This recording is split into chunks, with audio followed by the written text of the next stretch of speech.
moja hipoteza je, da mi začenjamo živeti v 3 različnih svetovih.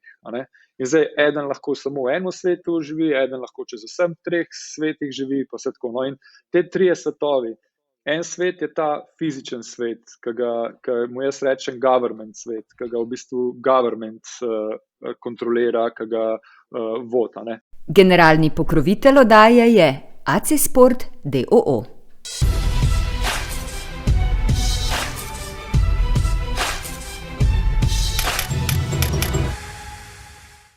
Za prenos slike uporabljam Capture Card spletne trgovine photoshop.si. Niko Klanšek. Niko, to je zdaj poskusno pa resno hkrati, ne? Kako si, kako je v Španiji? Ja, super. Tukaj smo na jugu Španije, še en mesec do junija, pa gremo pa v Barcelono na sever Španije. Sem te hotela vprašati, kako to, da si sploh v Španiji? Nisem zasledila nikjer tega podatka. Vsako leto gremo nekam drugam, tako da letos smo se odločili za Španijo. Lansko leto, na primer, smo bili pa na Portugalskem. Ja, to ni službeno, to je privat odločitev. Ja, oba z ženo sva location independent, tako da nama ni treba biti kjer, tako da lahko delava od kjerkoli. Tako da v bistvu bolj iščeva nove lokacije vsako leto, da malo spoznamo kulturo, državo, okolje, ljudi, take stvari. To pa je lepo svobodno življenje. In kako je v Španiji, recimo v primerjavi z Portugalsko ali pa s kakšno drugo državo za življenje? Super, zaenkrat super. Tukaj čisto na jugu smo, tako da 10 minut stran od Gibraltarja. Tako da zaenkrat je super, ljudje so prijazni, ful smo že odkrili veliko stvari tukaj na jugu. Smo šli pogledat ful enih različnih dogodkov, eventov, obredov. Obredi, to se misliš tako rahlo misteriozno, duhovno, ali so bili kakšni bolj podjetniški obredi? Ne, tako. Pač skozi imajo kakšne festivale, pa kaj takega, no, tako sem bolj mislil.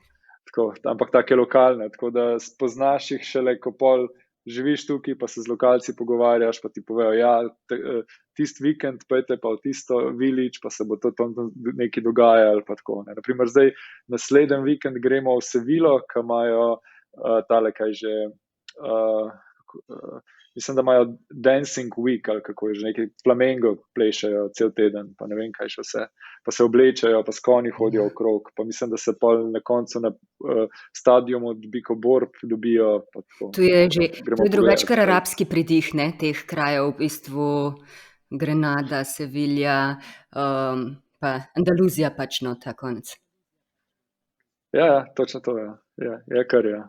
Tako, rečemo, za moj rojsten dan smo šli februarja, smo šli pa čez v Afriko, ki je v bistvu en rt je in tam je mesto, ki je špansko mesto. Španija je tudi v Afriki. Tako da smo šli pogledati še na drugo stran. Ja, jaz bi ti rekla, kako si ti to omogočil, to življenje? Pač tvoja podjetniška pot je kljub razmeroma mladosti zelo bogata. V bistvu Jaz sem najprej živel 10 let v New Yorku, svojih 20, pa sem se pa preselil nazaj v Evropo, ko smo imeli proizvodnjo v Italiji, pa sem to delal, pa sem pa mojo ženo, ki se itak poznava že iz osnovne šole, sva takrat pol začela, pa je bila skupaj, no, žena je pa psihiatrinja za otroke, pa je naredila specializacijo, pa vse to, in njena edina tako opcija v Sloveniji bi bila, da bi šla v neko bolnico ali pa v nek zdravniški dom, pa bi v bistvu tam fizično delala. Tako, no, in pač skozi se pogovarjala, če imajo še kakšne druge opcije, pa tako, pa tudi za sebe, in pač vedno ideja bila, ja, seveda, pač začneš nov projekt, dobiš pisarne, greš tja, dobiš ljudi in sodeluješ tam, No, in pa so skozi mislim, mogoče pa greva nazaj v New York, ko so se pa julija 2017 se poročila, ona je naredila specializacijo septembra in sva skozi imela idejo, da greva nazaj v New York, da se bo preselila v New York in bo tam, ne vem, kaj spet pogruntala pa začela. Pa je pa Lina sama rekla, kaj pa če greva v Hong Kong? Pa jaz tako, Hong Kong? Tako je, pa pejva v Hong Kong. Ja, res tako enostavno, ker pa pejva v Hong Kong in pač greste v Hong Kong. Res tako enostavno gre, ali so to meseci razmišljanja, a veš, raziskovanja vseh pogojev in tako naprej. Ja, tudi dosti se pogovarjala, pa kaj bo v New Yorku, pa kako bo to, pa tako, ne, pa se to, pa je pa tako Lina rekla, pa preden greva v New York, kaj pa če bi šla še Hong Kong pogledati, pa greva kupila one-way ticket, pa greva tja, pa pač ne vem, lahko si tam 3 mesece, lahko brez vize, pa bo videla, greva za 3 mesece, greva tja, pa bo videla, kako je. Sem v bistvu nič nimava tukaj v Sloveniji ali pa v Ameriki, v New Yorku, pač če greva pa še za 3 mesece v Hong Kong, pa peva.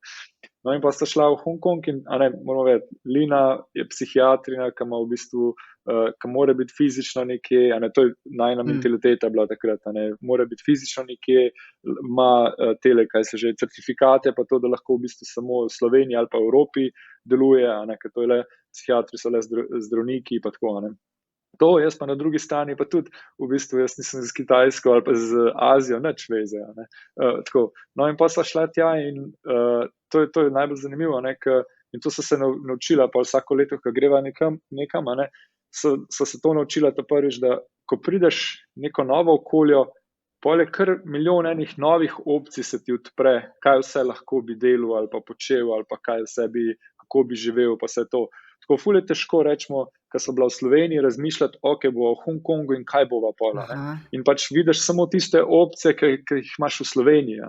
Pa, ko sem pa šla pa tja, pa po 3 mesecih, pa so v bistvu ostala 6 mesecev v Hong Kongu, ali še več, malo več kot 6 mesecev, so ostala v Hong Kongu in pa so bila ful odprta in so vse probala in so šla v coworking, pa so tam ful enega ljudi spoznala, pa Lina je pa bila v enem inštitutu, je delala kot psihiatrinja, tam not pa to, potem pa so šla čez poletje nazaj v Slovenijo, pa so šla pa, naslednjo leto so šla pa v Singapur, No, ampak ona je takrat pa tudi spoznala ful novih ljudi in je začela delati na Nauruju. Je dobila, kako bi rekel, ponudbo, da bi delala na otoku, na državi Nauru. Nauru je pa tako ful majhno mesto, majhen otok sred tega Tihega oceana in v bistvu oni so takrat nek deal naredili z Avstralci, da so te refugees iz Sirije pa iz še iz drugih držav, ki bi mogli priti v Avstralijo, bi mogli priti v Avstralijo, Avstralija jih ni hotela sprejeti in so kar deal naredili s tem otokom Nauru, da se kar tja gor dali. In pa sem pač, Avstralija mi je, ne vem, milijarde plačevala temu otoku, da so oni imeli tam, mislim, da je bilo 500 ali 800 teh beguncev. In kaj je ona z njimi delala? No in deal je bil, da bojo oni tam mogoče samo pol leta ostala, potem bojo pa, da se bojo kao aklimatizirali, pa jih bojo pa počasi odpravili v Avstralijo. No in ko je Lina začela tam delati, je bilo že 5. leto, ko so bili ti refugees na tem otoku. In v bistvu, kaj se je zgodilo, otroci so začeli gladovno stavkati, in zdaj tam ni bilo toliko dobrih bolnic in ko so te otroci prišli že do take mere, da bi skoraj, da organi začnejo odpovedati, so jih pač mogli odpeljati v Avstralijo. Pa je pa pač zakon tak, da otroka ne moš samega odpeljati, moš celo družino sabo odpeljati in ko enkrat si na zemlji Avstralije, pač te ne more nazaj poslati. In ko je to ena družina naredila, večino družin začela to delati. In so začeli otroci to delati in pa so rabili ful enih otroških psihiatrov in tako je pa Lina prišla tja. No in pa, na primer, je bilo tako, da je 2-3 tedna bila na tem otoku, 2-3 tedna nazaj, pa tako in je pač pol to delala par mesecev, je bilo ful zanimivo, bila ta opcija, Potem je pa zanosila, no, pa so pa v bistvu naprej razmišljala in pa že v Hong Kongu so testirala, kako bi bilo, če bi imela online terapije, pa take stvari, In potem je zanosila, rodila, sva to idejo skozi razmišljala, vse to, pa ko smo bili pa na Gran Canariji, ko smo šli naslednjo leto, po Singapurju pa Bangkoku, smo šli naslednjo leto v Gran Canarijo, no tam je pa tako, mogoče še mesec pred COVID-om začela delati ta njen projekt Mind Guide, ki je pa v bistvu online terapist, pa tudi chatbot, ki dela screening za psihiatrijo, ne, za mental Kaj health. pa, Ne. sej, No, in sigurno, je to začela delati. ja, to bi morala z njo govoriti, ampak Ja. me vseeno zanima, saj sta skupaj, najbrž veš, kako pa se obnesejo te terapije, nekaj nadaljavo, ne, kjer ti v bistvu človeka ne rabiš niti videti, da mu posreduješ, recimo pač bioenergetiki delujejo tudi nadaljavo, ne rabiš niti gledati, niti se pogovarjati in tako, ampak recimo te psihoterapije online, kako to gre, ker vsem to pa je ena taka, se mi zdi, da to stik v živo je nekaj drugačnega pri tem zbliževanju, zaupanju in tako naprej. Tukaj je pa en ekran, ki ne moreš enako začutiti. Ne vem, jaz sem tudi bila na začetku tega obdobja epidemije kar navdušena nad sestanki prek raznih aplikacij. Potem, ko sem končno dobila priložnost, da se v živo srečam z ljudmi, sem videla, da je drugačno, da je drugače. Kaj pa pri samih terapijah? Ja, definitivno je, pač moje mnenje je, da je COVID ena dobra stvar COVID-a je bila, da je digitalizirala svet, ne. Tako da smo ful bolj odprti na sestanke, na online pa vse to. Tako da ja, pred tem, ko smo že testirala z Lino te online terapije, pa to je bilo zelo, ljudje niso bili navajeni tega, ne. Pa ko se je COVID pojavil, so pa zelo hitro, je prišlo na to, ni bilo druge opcije, ne. V bistvu so pa te v bistvu terapije, ki jih Lina izvaja online. Ja, imela tudi kamero gor, ne, tako da v bistvu kar dobro delujejo te terapije, no, tako. Mislim, kolikor se z Lino sva se pogovarjala, je v bistvu rekla, da je čisto, da je solidno, no, da dobro to, da grejo dobro terapije in da lahko veliko tudi nadaljavo se naredi, ne. No, pa iz tega sva pa pol prišla v bistvu na tega chatbot pa screening za mental health, ne. No, in ampak to zdaj sva govorila samo o Line, ne, ker ima zelo tak profession, ki bi lahko rekli, da je problematičen v bistvu, ne? Da je problematičen zaradi, da ne moreš iti pač iz države s takim poklicem, ja. Tako, ja, da je location dependent in v bistvu sva pri njej ugotovila, odkrila, da čisto lahko tudi ful enih dobrih stvari dela, pomaga ful enim ljudem pa otrokom tudi nadaljavo. Ja, no, mislim, ja, najbrž bo tudi čas pokazal v bistvu, da kako moramo ene stvari spremeniti, enim novim opcijam se odpirati, ne takoj reči, ne gre, ni dobro, ne, to je čisto drugače in tako naprej. Mislim, da pač se v vsaki točki, v vsaki opciji, ki se odpre, najde dobro plat ali pa slabo plat, ne, samo odvisno, kaj pogledaš. Ampak, kar sem hotela s tabo govoriti, je tudi, v bistvu ti praviš, nekje sem prebrala, da recimo podjetnik, zato da bi mednarodno uspel, on ne rabi pustiti svoje države, on je lahko mednarodno uspešen, pač tako, da sploh ne gre iz svoje države. Si še zdaj tega mnenja? Jaz mislim, da je zdaj še lažje po tem 2 letih COVID-a, ker je še toliko bolj digitalizirano vse. Tudi zdaj so eventi, večino teh konferenc pa eventov je v bistvu tudi online, tako da pa so vsaj hibridna, ne, da si v bistvu lahko online ali pa offline direktno, ne. Tako da jaz mislim, da še zmeraj, ja, da kjerkoli si, pač lahko si povezan po celem svetu in delaš. Ne mi povej, a lahko recimo ene velike biznise, ene zelo pomembne podjetniške odločitve sprejmeš online? Ja, kaj je zdaj to velik biznis, a ne? Pač neko pogodbo, recimo letno za nek velik znesek, za nek pomemben projekt, tako, ne, imaš manjše odločitve, imaš večje, imaš tako, mislim, take res pomembne. Ja, zdaj, pač, imam več primerov. Naprimer, pač jaz 2 stvari, ki v bistvu delam zdaj. Na eni strani investiram v projekte, a ne, no in pol v bistvu na drugi strani imamo pa tudi agencijo z mojim co-founderjem, kjer v bistvu imamo ekipo po celem svetu, dosti ekipe sploh še nikoli nisem v živo srečal, in tudi imamo projekte, s katerimi sodelujemo, ki še nismo še nikoli tudi srečali v živo, a ne, tako, in delamo lahko že več let, a ne. To in ja, vse se da zmeniti na online, pa se to.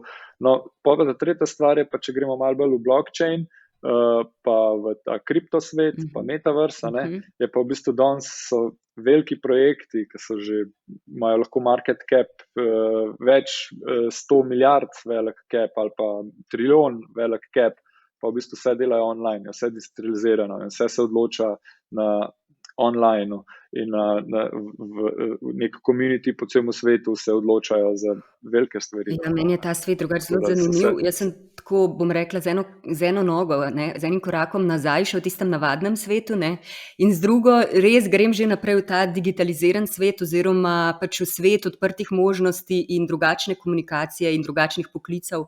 A je tebi to že postal normalen svet, pa kaj misliš, koliko časa bojo rabili recimo ljudje, ki so pa mogoče še nekih 10-15 let starejši od naju, da bodo to sprejeli za eno normalo oziroma da bodo videli nove možnosti, tudi življenjskega stila, konec koncev res velike možnosti za veliko večjo svobodo in povezanost na pač širši ravni. Pa tudi konkurenčnost, konec koncev, a veš, tudi konkurenčnost, če si ti ves čas v eni državi, recimo v eni Sloveniji, sploh ne veš v resnici, kje si in kako lahko razpreš krila, in kako lahko usvajaš še nove stvari, recimo. Ja, mene pa ful zanimiva statistika ali pa ta podatek, da je online muzika, prodaja online muzike prehitela prodajo CD-jev. Pač jaz sem, moj zadnji CD, ki sem ga kupil, je bil leta 2001, mislim, da 2002. 2003 je bil, pa so bili pa že MP3, pa pol je iTunes prišel, pa iPod takrat, pa pol iPhone, pa vse to. In od takrat naprej, rečemo 2002-2003, sem bil že na MP3-jih, pa jaz sem mislil, da večino nas je že bilo tam. No, ampak prodaja CD-jev, kdaj je prodaja ali pa online muzika, kdaj je prehitela prodaja CD-jev, je bilo leta 2016. Se pravi, si ti 15 let pred časom? Ne, jaz, ampak pač, zdelo se mi je, da pač vsaj mladi smo vsi tako razumeli MP3-je, pa LimeWire, pa Netscape, pa smo si downloadali, pa iTunes, tako, ampak ja, prodaja CD-jev je še vedno laufala zraven. Čist, in sta bile dve skupne industrije, ki sta živele eno ob drugi. To je ena stvar. Drugače pa jaz mislim, da ta metaverse pa to bo čisto obstajal, bo deloval in zdaj lahko, da bo eni bomo noter, pa bomo živeli v temu, eni pa ne bojo, pa bo tudi čisto ok, bojo funkcionirala. Ker moja hipoteza je, da mi začenjamo živeti v 3 različnih svetovih. In zdaj eden lahko samo v enem svetu živi, eden lahko čez vsem 3 svetih živi, pa vse tako. In te 3 svetovi, en svet je ta fizičen svet, ki mu jaz rečem government svet, ki ga v bistvu government kontrolira, ki ga vota. To je ta fizičen svet. Potem imamo corporate svet, ki je korporacije, ki so centralizirane organizacije, ki ga vodijo. Pa je pa ta tretji svet, je pa v bistvu ta metaverse, decentraliziran svet, ki se pa zdaj oblikuje. In zdaj, če pogledamo primer čez prizmo identitete. V tem fizičnem svetu moja identiteta je v bistvu pasport pa osebna izkaznica, ki mi jo da government. Tako, in ko se moram jaz nekje, moram po svojo identiteto pokazati, pač pokazam moj pasport. V tem corporate svetu, naprimer, je moj Twitter nickname je moja identiteta, Twitter mi jo je dal, on owna ta nickname moj, ampak pač jaz se zdaj predstavljam na online s tem nicknameom. Isto za Instagram, Facebook, whatever. Tudi v velikih korporacijah imaš tudi pač, ali dobiš neko kodo ali karkoli, pač oni to ownajo. V banki je moj bančni račun, je moja, tudi lahko bi rekel, identiteta ali pa nekaj, ampak mi jo je banka dala ta bančni račun, oni to ownajo. V tem tretjem svetu je pa trenutno moja denarnica, številka denarnice je v bistvu moj identity. In zdaj, ko jaz, ne vem, interaktam, poslujem, karkoli delam v metaversu, je v bistvu samo ta številka. Zdaj prehajamo to, da smo začeli delati avatarje, pa da si lahko ime narediš svoj, pa vse to. Ampak kaj mi je všeč, da to je v bistvu jaz sem lastnik, pa jaz samega sebe, v bistvu avatarja, svojega avatarja. A ti imaš to že, mislim, ti si ti si to že naredil, ti si ga že ustvaril, ti to res že živiš.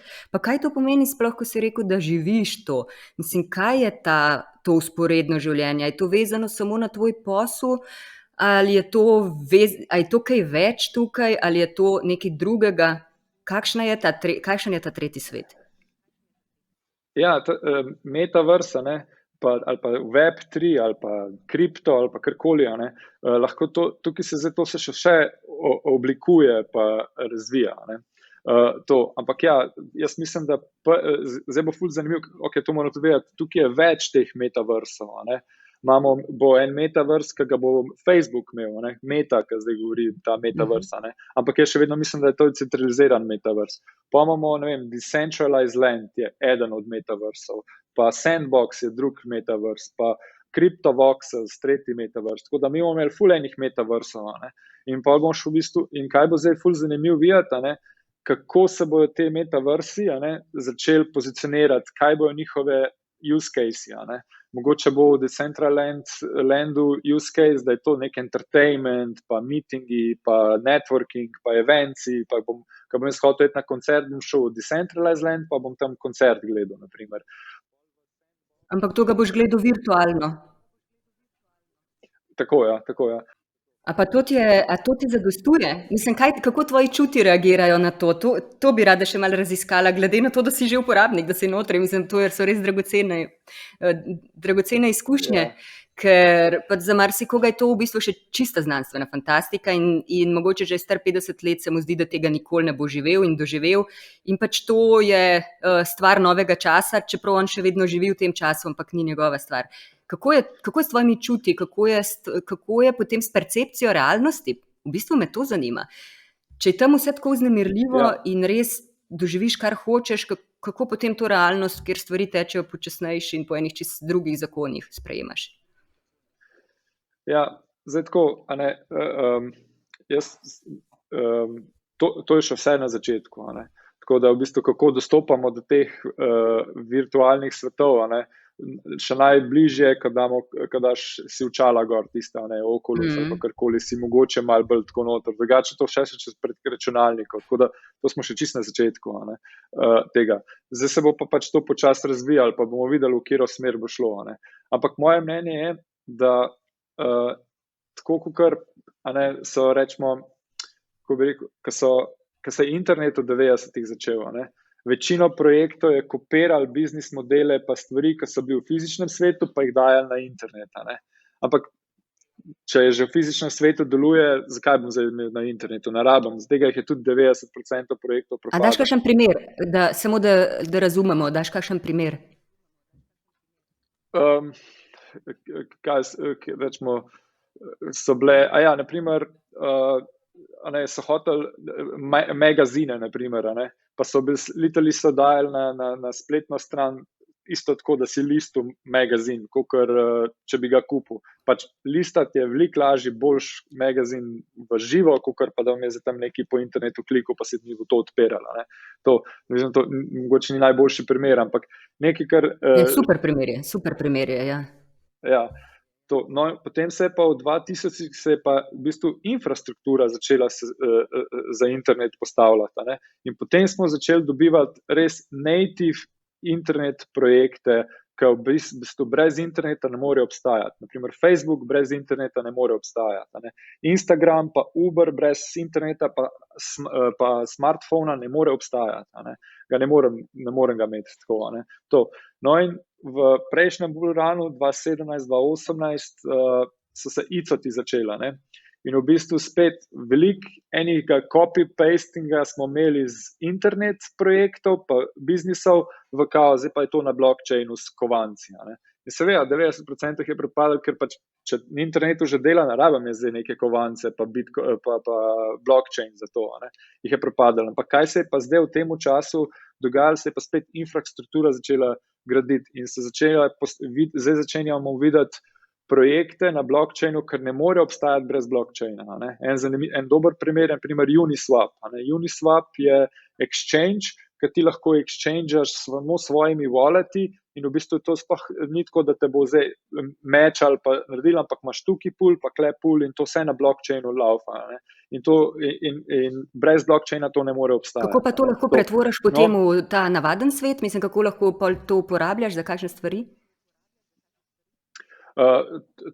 Mislim, to je, rečemo, Uniswap je v bistvu sam za trading, tako da eventually, kaj se bo zgodilo, ko naprimer bom jaz v tem svetu, pa bom, neke kovance imel, pa bom hotel zamenjati neke kovance, mi ne bo treba iti do neke firme, ki je v tem fizičnem svetu, da mi bojo to zamenjali na star način, ampak je v bistvu se vse na blockchainu zgodi. Itak že na blockchainu živim, delam, v metaversu bom tudi to naredil.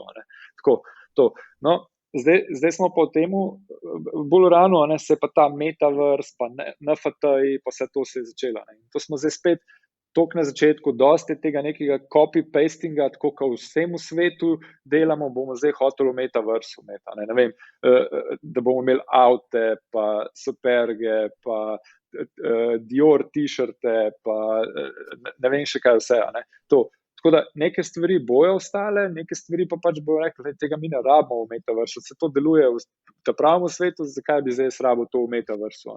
Ampak spet, zdaj se bo infrastruktura zbildala, in pol bomo začeli videti neke native stvari, zakaj je metaverse, kaj nam dodaja. V bistvu tega še ne vemo. V bistvu tega ti recimo, tudi če ne veš, a malo slutiš, kaj je, se pravi, v bistvu naravna substanca, kaj je substanca tega sveta, tega metaversa, kaj slutiš?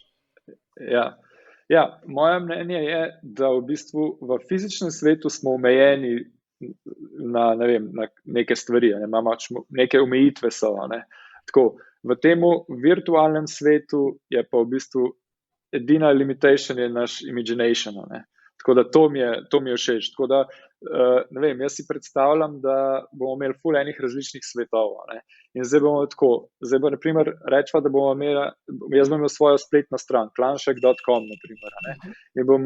In ko ti prideš v bistvu na mojo spletno stran, na moji spletni strani bo doorway to my metaverse.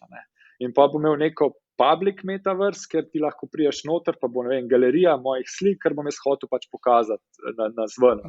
Pa imel pa private, kjer pa pač ti moš potrkati, pa če te spustim noter, prideš k meni in, bom imel noter roller coaster in pa mi boš ti prišla obiskat in te bom jaz pelil na moj roller coaster in bova še tam igrala. Ali pa bova imela nek full amazing living room, pa bova tam hangala, pa se bova pogovarjala, pa uživala v nekem digitalnem viewju, pa take stvari. Mislim, vse to sprejemam, ampak mene zanima, kam potem to recimo pelje človeštvo. Zdaj si predstavljaj, se pravi, ti imaš otroka, ti si v tem svojem svetu, ki te totalno prevzame, tvoj otrok pa hoče, da se pač z njim ukvarjaš, igraš, tudi tvoja žena zahteva pozornost nekaj, vsaj tudi tvoji prijatelji in tako naprej. Kam to pelje? Ker se mi zdi, da to postaja res zelo v bistvu, kako se reče, individualiziran svet. Ali se motim? Ker ne vem, če se družiš na metaverzu, a je to še vedno pač socialno ali je to asocialno? Mislim, da metaverse je kar dost, odvisno, kako greš, ampak je kar dost socialna. Ampak ful dobro vprašanje je, v bistvu, kaj sem jaz ugotovil, kaj sem jaz Oculus tele očala si kupil, pa šel gor, pa bil noter v svetu, pa pač v bistvu gledal te nove različne stvari, pa igrice, pa svetove, pa vse to. Ko sem dal dol, sem v bistvu ta naš svet tukaj še veliko bolj appreciated. Wow. Zakaj, Niko? Ja, in to je bila isti feeling, ki je bil, ko sem živel 18 let, prvih 18 let v Sloveniji, super, pač ok, Slovenija, sem Slovenc, cool, v redu, ampak tako, pač, to je neki čist base, ker pride zraven. Ko sem se preselil pa v Ameriko, pa sem naslednjih 10 let živel v Ameriki, v bistvu je pa to, da sem jaz Slovenc, se je ful bolj ojačal, pa sem ful bolj v bistvu appreciated, da sem Slovenc, pa ful bolj sem imel rad Slovenijo, zato ker sem v bistvu, ker sem šel iz Slovenije, pa to bi lahko nekdo rekel, ne maraš Slovenije, pa v bistvu, to, ampak sem šel iz Slovenije v Ameriko, pa sem v bistvu ugotovil, da je kaj v bistvu ugotoviš, kaj vse lepe stvari ima Slovenija, pa kot biti Slovenska je vse super, vse to, tako da mi je sam še bolj ujačal to, da sem šel ven. In isto imam ta feeling, sem isto začutil tukaj, ker sem šel v Oculus noter, pa bil stvari, ker sem dal dol, sem tako videl une stvari, ker pa tukaj ful dober, pa ne vem, ne znam zdaj povedati točno, kakšne stvari, ampak začneš bolj appreciatati ta svet tukaj tudi, no. Super mi je to tvoje doživljanje v bistvu na tolikih nivojih življenja in da sprejemaš vse te stvari zelo pozitivno, ker se mi zdi, da če vse govorimo samo, ta tehnologija nas bo uničila, ne vem, vse bo šlo v maloro in ne vem kaj, to se mi zdi pač slabo za napredek, zato zelo pozdravljam, ta odprtost do vsega in hkrati, da ostajaš tudi na realnih tleh oziroma, da imaš neke mere, bom rekla, neke mere, ne meje, ampak neke mere, in neke zaznave, da znaš stvari umeščati, to sodi sem, to sodi tja, to ne sodi nikamor, recimo, pač, tako da super. Zdaj me samo razmišljam, od kod imaš to, vidim pač, jaz bi rekla, da si pred časom, ampak če ne pred časom, od kod imaš to znanje, da takoj ujameš duha časa, da takoj ujameš, kaj je zdaj na sporedu?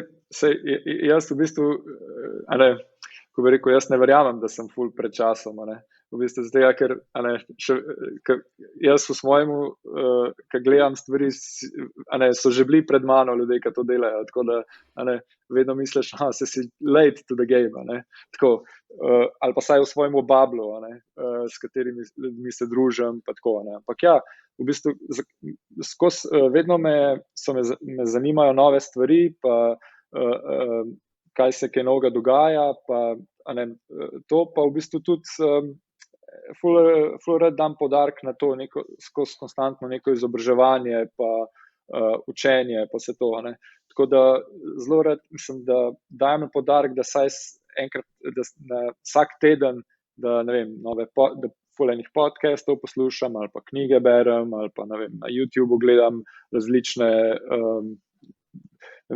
različne intervjuje, pa tako da, pa newsletterje berem, pa to, tako da ful vem, da je treba, mislim, ful rad dam poudarka na to in pol naturally me, ne vem, me vedno vleče v neke zanimive, kaj se kaj novega dogaja, kaj ta...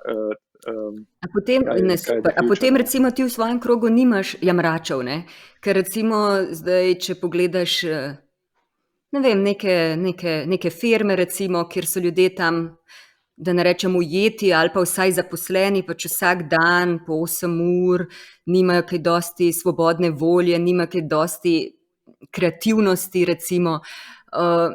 Dosti je tega jamranja recimo oziroma nekega pritoževanja, ki pač ti omogoča, da potem zdržiš in postane to kar neka tvoja kultura, bi rekla, oziroma kar nek tvoj način izražanja. Imaš take ljudi tudi ti okrog sebe, se ti zdi, da si tudi ti kdaj tak, ali v bistvu si prerastel ta nivo in se ti zdi, da je to prav nivo, ki ga prerasteš na eni točki, ko postaneš res odprt do vsega, kar prinaša življenje in svet?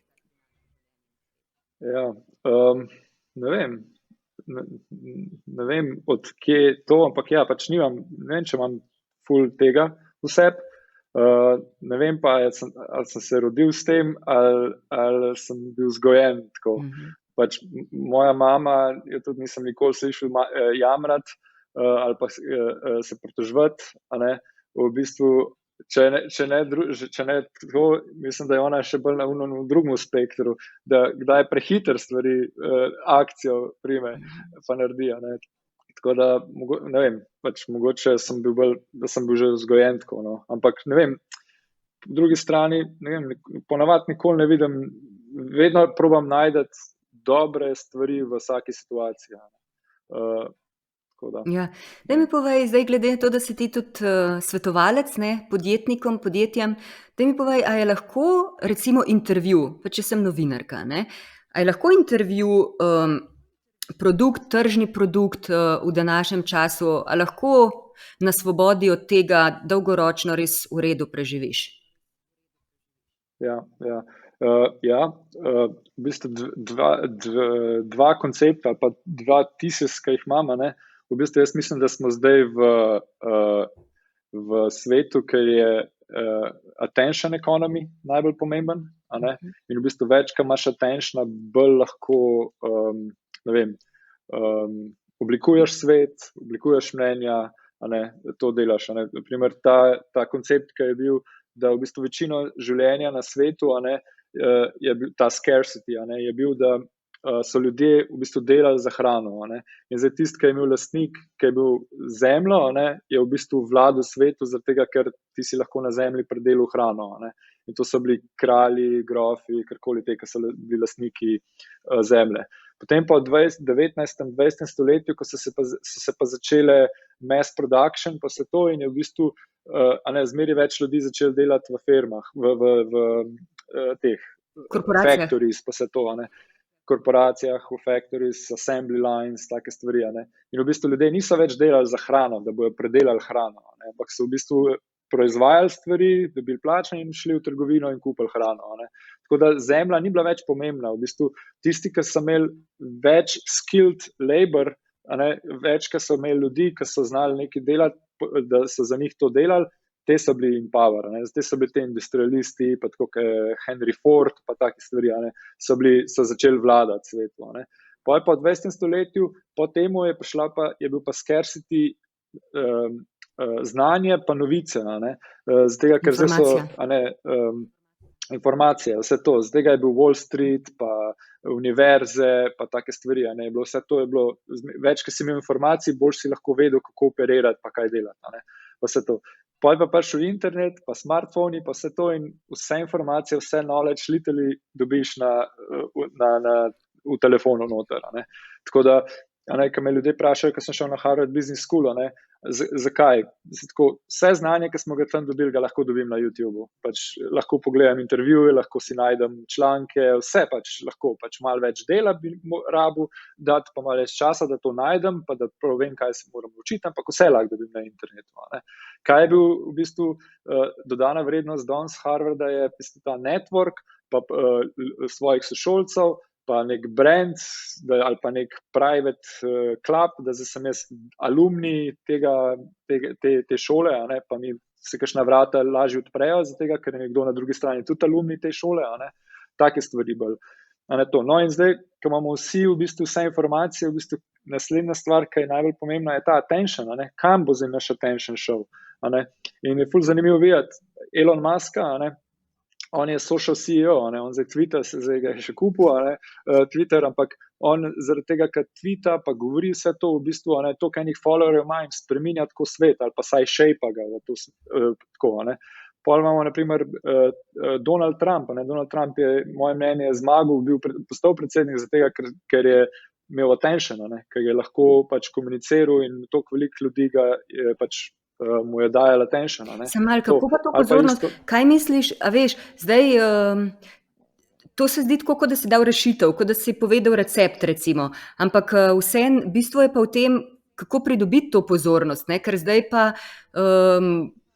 recimo, če pogledaš, ne vem, na Instagramu ali pa na YouTubeu ali pa na kjerkoli drugem omrežju, je, ne vem, a bi rekli temu zasičenost ali res polno vsega, da bi rabil dan imeti 50 ur, da bi si lahko vzel 10 ur, da bi 1% tistega, kar te zanima, res lahko pogledal. Kako potem danes dobiti to pozornost? Ja, to je pa tista druga hipoteza, 1000 true fans, 1000, ne vem, kako se reče, true fans, da v bistvu formula kaže, in še vedno je bila potrjena, da karkoli delaš, karkoli bi proizvajal, vse to, da je 1000 ljudi na svetu, ki so pripravljeni ti dati 100 evrov na leto, zato ker ti proizvajaš. In to pomeni 100.000 evrov, to pomeni neka v bistvu lahko v redu plača. Tako da, naprimer, to dostikrat primerjajo, če bi šel v New York Times kot reporter, da bi tam delal, ali pa v bistvu, da svoj blog narediš, pa v bistvu komuniciraš. Formula kaže, da za svojim blogom dobiš 1000 fanov, true fanov, ki so ti pripravljeni dati 100 evrov. kje pa je v bistvu najcatch, je pa kako najdete te 1000 fanov. To družbo, svojo družbo v bistvu, ja. Tako je, in to je tista najtežji del. To najtežji del je v bistvu najti to formulo, kaj je tak, ali content, ali tema, ali način, ki v bistvu bo pritegnil na teh prvih tvojih 1000 fanov, ki ti bojo bili pripravljeni dati 100 evrov. To je pa skrivnost. To je pa skrivnost. Tega se pa ne da kupiti v bistvu, ne. Tudi z najboljšim svetovalcem se tega v bistvu ne da kupiti. Ja, jaz mislim, da je samo pač treba skozi testirati, probavati stvari in videti in ful poslušati v bistvu svoje tele poslušalce ali community ali pač potencialne uporabnike, customerje, jih pač probati razumeti, kaj jih zanima, kaj bi radi. Ja, kaj me še zanima, recimo, obstaja tudi eno pravilo oziroma ne vem, a je pravilen ali ne, da 3 leta vsaka stvar rabi, da se prime. Naj bo to neka oddaja, nek blog, neko podjetje, da 3 leta rabiš, da se prime. A se da prej? Ali se ti zdi, da to kar drži? Dobra stvar. Dobro vprašanje. 3 leta. Ja, kar bi lahko držali. Ja. Mislim, zdaj odvisno spet. Naprimer, YouTube se je v enem letu prodal za milijardo. Tako je. Tako da, ampak ja, da so bili pa profitabilni, je pa drugo vprašanje. Ja. Ampak po mojem kar drži tole. Ja. Kaj bi ti svetoval recimo enemu mlademu človeku, ki ga zanima, v bistvu ga zanima biznis, zdaj po tvoji prehojni poti, a se da kje na kakšen lažji način, da ni treba, da bankrotiraš, da ni treba, da ti posel propade, da ni treba, da si pač, ne vem, sposuješ denar in tako naprej. A obstajajo kakšni pazi zdaj in da se temu izogneš? Ja, okay. Par stvari. Eno je, če že prav je kakšna ideja za to hardware, software, servis, produkt, karkoli, bi definitivno predlagam, da se testira najprej takoj na čim lažji način, kot je, ne vem, da se reče temu product market fit, da se najde in da se proba najti način, kako čim hitreje, čim ceneje testirati, ali ljudje to zanima ali ne. Primer, ful dober eksempel je bil Dropbox. Dropbox je ta cloud storage, in ta founder Dropboxa, on je samo video posnel na svojemu desktopu z 2 folderjema in rekel, jaz tukaj dropnem file in pa se v temu folderju pokaže. To neč samo 2 folderja je naredil na desktopu, pa posnel screen rekordu. In je dal to gor in je dal ven in začel malo po svojemu communityju poslati, da bo 50,000 ljudi, ki so se mu subscribali, so mu dali e-mail, da ja, ko boš tole naredil, nam pošel, ful bi radi imeli to, je šel do Y Combinatorja, do investitorjev in rekel, imam 50,000 ljudi, ki hoče, da tole naredim, rabim pa denar, da bom za to naredil. In rest is the history. Je pač Dropbox rad iz tega. Tako da čim hitreje, čim lažje testira. To je ena stvar.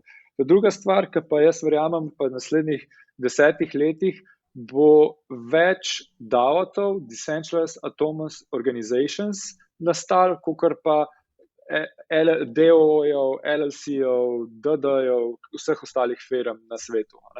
In kaj je ful zanimiv glede teh DAO-tov je, da to so communities, kjer v bistvu so decentralizirane communities, kjer se pridajo skupaj in začnejo že graditi. In potem se lahko tudi različni DAO-ti med sabo povezujejo kot firme in to sestavljajo. In zmeri bolj opažam, da če imaš nek talent ali pa neko stvar, ki jo lahko, ki znaš, ki imaš nek tool, če bi bil jaz zdaj, sem se tudi to jaz delam, pejte noter v te DAO-te, v Discord kanale, vse to se začnite pogovarjati, povezvati noter, vidite, kaj rabijo kakšen stvar, kjer vi imate ta tool, pa začnite to za njih delati.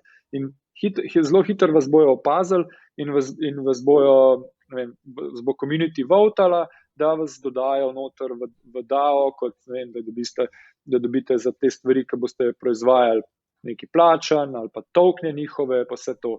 In to je tako, kot če bi danes nek huge korporacija, ki je v bistvu se začela na začetku, včasih v startupih je bilo to tako, da je bil nek founder ali pa co-founder in pol je zaposleval ljudi. Tukaj pa zdaj ni zaposlenih, pa ni co-founderjev, ampak v bistvu je community in ti vedno lahko zraven priješ in postaneš del tega community in pol imaš tokne in si del tega DAO-ta. In v bistvu z temi DAO-ti lahko rastete gor in se ful enih stvari lahko naučite, lahko razvijete, ste zraven, v bistvu, jaz mislim, da je to zdaj revolucija, na začetku revolucije. Pa bi rekel, da je to bolj za mlade ali bi rekel, da je to za vse? Za vse. Ni tukaj, kar je dober blockchaina, pa teh kripto projektov ali pa Web3, kot hočemo klicati temu metaverse, je fajn, da nobene diskriminacije, ne gender, ne age, ne race, ne iz kje si, pač če imaš nekaj za dodati, da boš pomagal temu communityju, you're welcome. Ja, to je res pot v svobodo, no. Res, pa da je omogočena vsakmu, v bistvu ne moreš imeti izgovorov, ker ne rabiš niti nikamor iti. V bistvu vsak se pa rodi z nekim talentom, z nečim, kar rad dela ali pa v čemer je dober, pa ne glede na to, od česa v življenju pač preživi. Tako je. Tako.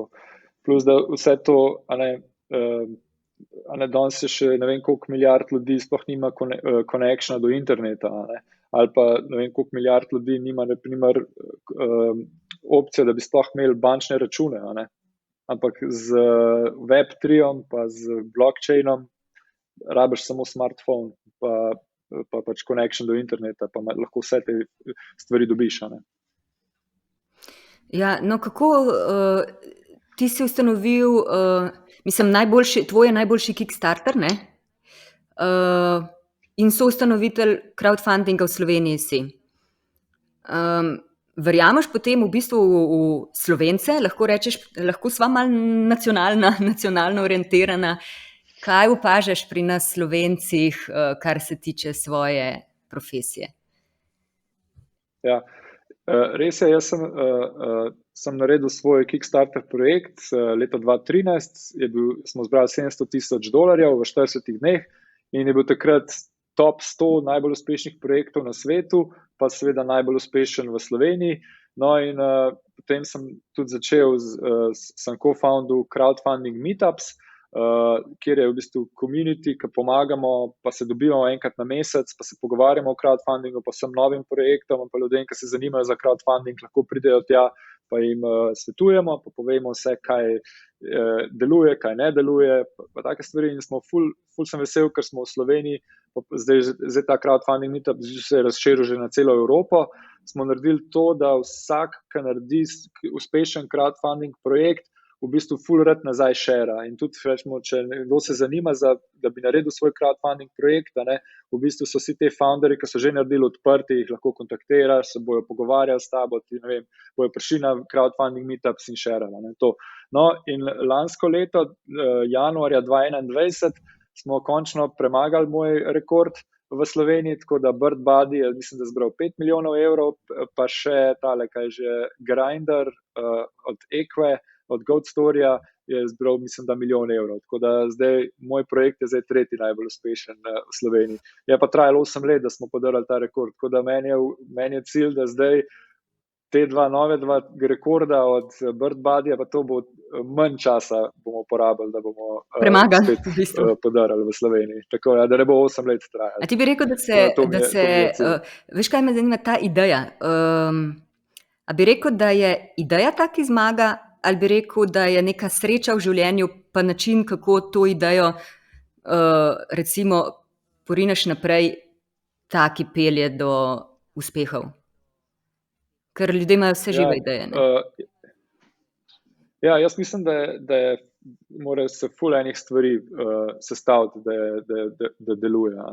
Naprimer, da mora biti ta pravi čas, ta pravi ljudje, ta prava ideja, na prav način predstavljen, po pravih kanalih spromoviran, vse to. Ampak, na primer, ena zelo pomembna stvar, da imaš uspešno crowdfunding kampanjo, je ne to, da imaš ti ful dobro idejo, pa da ful dobro predstaviš to, ampak v bistvu, da že preden greš na primer na Kickstarter, da že prej promoviraš in gradiš ta community, gradiš, ne vem, pobiraš e-maile, naslove, da jih potem, ko lansiraš, obvestiš. Primer, BirdBuddy je to zelo, zelo dobro delo. BirdBuddy so pred kampanjo zbrali 50,000 e-mailov, in potem pol je ta konverzija je ponavadi med 2 do 5%, in oni so imeli 5% konverzijo iz 50,000 e-mailov, je potem 2,500 backerjev prišlo parih dni in jih podprlo. In ker je ta snežna kepa se prvih par dni tako dobro začela valiti, je bila pol tudi kampanja, med kampanjo lažje promovirati, pa lažje komunicirati, pa dobivati nove backerje. Ampak to je en ta nek secret sauce, je pač pred kampanjo zelo, zelo, zelo pomembna. Jaz se včasih sprašujem, recimo, dobro, ti si študiran, ti si dobil to najboljše znanje, recimo na univerzi, ampak na drugi strani, recimo, imaš pa naturščike, oziroma ti ljudje, ki sami razvijajo in so samouki, v bistvu samouke.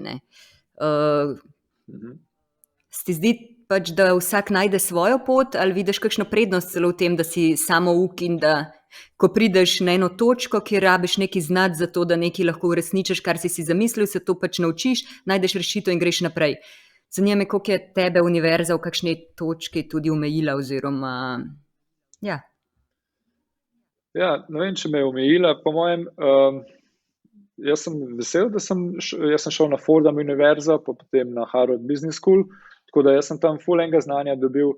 Ampak kaj mi je bilo rečemo všeč in na Fordhamu in na Harvardu, je, da ja, dobil sem neke znanje, neke toolse, da jih lahko uporabljam, ampak v bistvu najbolj všeč mi je bilo, da smo se učili o tem creative thinkingu, da v bistvu creative problem solving. To in v bistvu, če bom karkoli hočem svojim hčerkam dati, je v bistvu to, da bojo v vsaki situaciji se znajde, da bojo kreativno znale najti dobro rešitev. Poleg tega pa, če imaš še kakšen tool, je super. Tako, to. Druga stvar, ki pa vidim pri projektih, pa pri founderjih, pa vidim, oni so ful uspešni, ki rečemo, tako res štekajo ta problem, ki ga rešujejo, ali pa so del tega communityja, za katere oni to razvijajo, pa so res noter, pa res razumejo stvari. Tako se mi zdi, da včasih je bilo treba biti, da si bil generalist, da si vsega pa malo vedel, pa si se pa lahko znajdel, kar še vedno je, ker lahko to je pomemben. Ampak zdaj pa mislim, da poleg tega moraš biti pa še v neki, moraš biti pač res ekspert, zato da greš pa v tja. To je pa pač po mojem samo čas. Treba je toliko pač časa investirati v neko stvar. Kaj bi rekel, kaj odpira kreativnost v človeku? Ker zame je to največje bogastvo, zame je to veliko večje bogastvo kot recimo, ne vem, neka plača dobra, to, da si kreativen v življenju. Na vsakem področju, ne samo v poslu, na vsakem področju. Kaj odpira to? Ja, moja mama enkrat me je peljala na trening na košarko. Sem bil še, mislim, da v osnovni ali pa srednji šoli na začetku. No, in jaz sem imel takrat idejo, jaz bom košarkaš, bom šel v NBA in to je to, bom uspešen in bom super. Tako, in pol so se pogovarjala, pa sem jo vprašal mamo, ki je rekla, pač šola, pa sem rekel, pa zakaj se moram jaz to matematiko učiti? Vse pač, košarko, vse super, kaj mi bo ta matematika? In kaj je mama mi rekla, lepo rekla, glej, matematiko pa vse stvari, ki se učiš, v bistvu si samo dela neke povezave v glavi, pa čist neke nove stvari se tam učiš.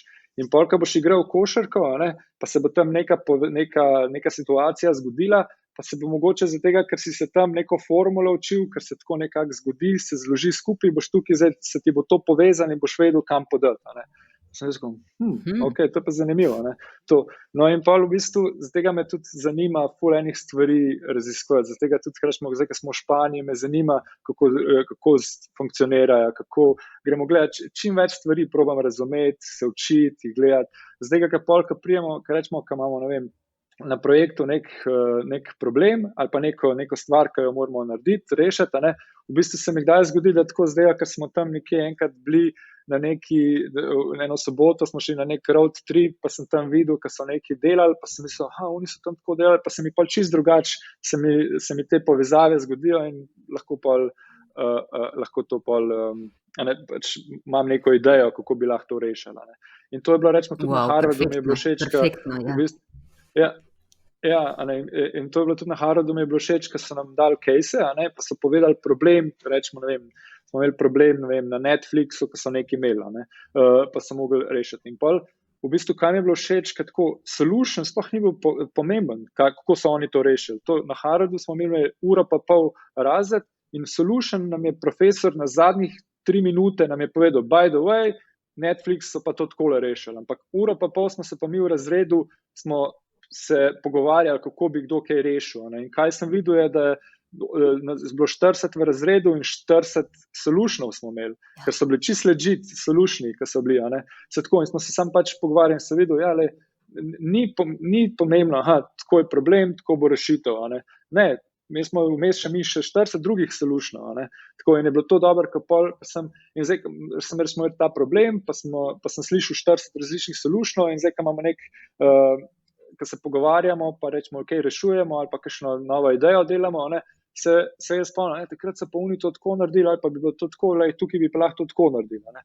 In imam povezavo. Tako da probam čim več teh novih informacij, novih stvari iz čist različnih okolij dobivati, pa si kar nekako povezave delati. Ja, sinapse v možganih, bolj ko se več, ko jih je povezanih, bližje smo v redu, lahko rečemo razsvetljenju, ali pa v bistvu res tej popolni odprtosti, kjer je življenje čisti čudež in vse prihaja v tvoje življenje, kar rabiš in z vsem, kar si in kar delaš, doprineseš celoti in v bistvu to me je spomnilo na to, na kakšen način ti v bistvu neobremenjeno živiš. Kaj pa je tvoj problem, če te smem vprašati?